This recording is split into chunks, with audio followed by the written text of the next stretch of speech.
dad was always like inconsistent because he was like in jail a lot. If you have a cliche type story, then everyone assumes that you're going to become a statistic, you're not going to do much. It's basically like we're set up to fail. Soon after my mom and dad divorced when I was really young, me and my dad went homeless, right, for a long time. After Marine Corps, I had PTSD really badly. I tried to commit suicide and I was back on the street.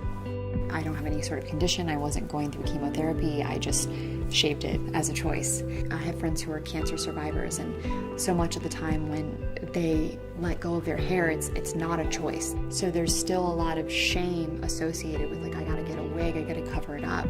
I just had this idea of how cool would it be to organize an event where women actually discovered that they aren't their hair. And I got so excited just thinking about it. So I was like, that's the event that I'm doing.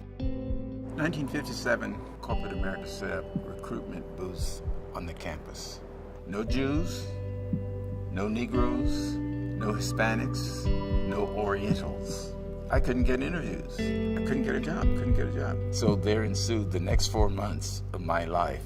My temples throbbed with rage, pain, and my government supported it.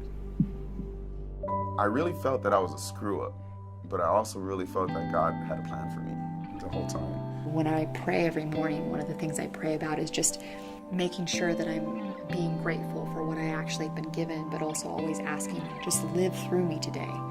I think God is always a force of good. I think God's everything and everywhere. My freedom as an artist comes from God. I have chosen to be affiliated with that part of our culture all my life since I've been able to make my own choices. God is a force for good in my life. There's been plenty of times when I thought things should have gone the other way, and it didn't, just for that one reason. The rights and the freedom and the love and the self-expression and us being enough, it's already there. It's already there. When it comes to poetry and my writing, I just say that that's honestly God. Nelson Mandela talks about, when he was in prison, that he was free. I live in a country where I'm allowed to dress and be the way that I want to be. Our freedom is bestowed to us by God.